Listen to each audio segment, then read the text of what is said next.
So here we are at Friskies, the fall of 2020, and you just had a big anniversary.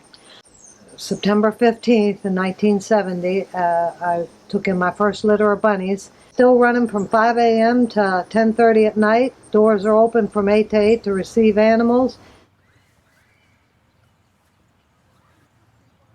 You did the first online auction in March, April? April. Ran the entire month of April.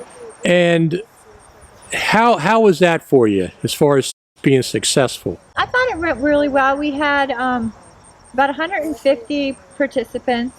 You know, we tried to advertise as much as we could in the Facebook page, online, and stuff. But I think with Corona going on, people were a little bit preoccupied with that, which is understandable. At that point, yes. Yeah. Yeah, at that absolutely. Point.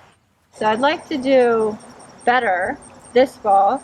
So I've been advertising it kind of the same way, but hoping that with the 150 we can have that sort of explode. If everybody gets one more friend, then we can obviously double it. Sure. So we've gotten up to about 260 people now that are part of the auction, that are bidders per se. And then we have had so much like donation stuff come in, which has been fabulous. I feel like it's a two-part system. You get the donations in, and then from the donations, obviously, you hopefully get people bidding. Yeah. For these guys, it's always worth it. Absolutely is. Oh, now he's eating. Finally came over.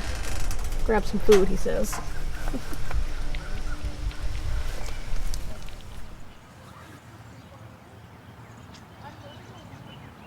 A lot of the blankets and quilts that we can't use for some of the animals, we end up giving to him, and he's a snuggle. Now, he'll be released or yes. Back into the wild? He was really emaciated when he came in and laying down, and he's doing real good now. Rehabilitators, we're state, county, and federal licensed. We're not state, county, or federal funded. And here in Maryland, you have to be home-based. So that can be a challenge all in itself. So a lot of rehabilitators just kind of drop out of the network, and then you're one of the very few people that's continuing on. I love what I do, and I'll be doing it till the day I die. You do this because you care about animals. Yeah, I came in to volunteer with my son, actually, and the first thing, you know, she usually has you do is the not so fun stuff to see if you're serious. Right. So that's what we did a little bit, and then she walked me over to the barn, and it was sort of a nightmare. There's just stuff everywhere, disorganized, and she's like, I need help with this. And even though, honestly, I'd rather be working with the animals, where she really needed the help was fundraising. So she would much rather be working with the animals than dealing with. Oh, you're doing a crucial job. Yeah. And everything that I've seen, you're doing a fantastic job. Oh, thank you. This is just for their burrowing. You can see they can use those to make some nice burrows. Those actually use a lot of times for when they're fighting other males. They'll ram each other.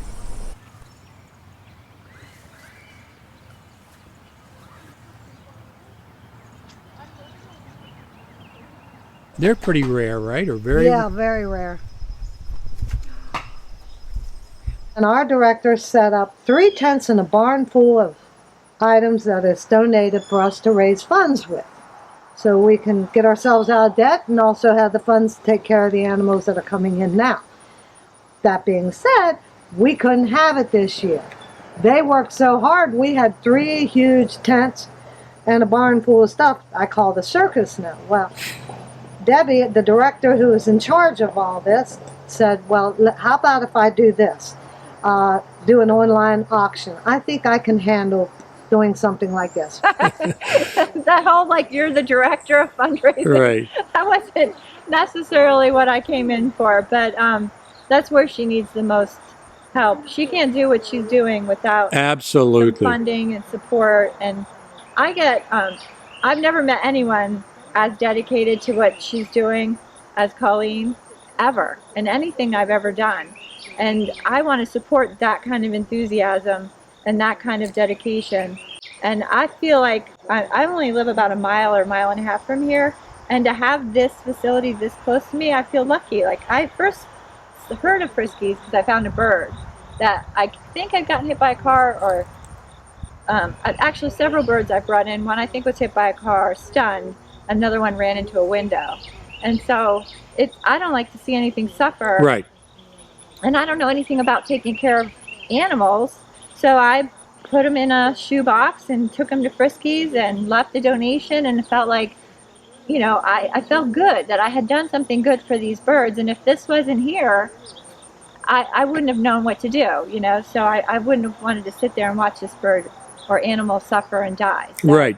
So that she's right here in our backyard. right. And she's so dedicated, and she really knows what she's doing. Like, she really does save these animals. So Yes. it isn't like you drop it off and you don't know what happens. Every time I belong to a lot of the Carroll County Facebook groups, and every time there's an injured animal, Friskies is the #1 thing that pops up.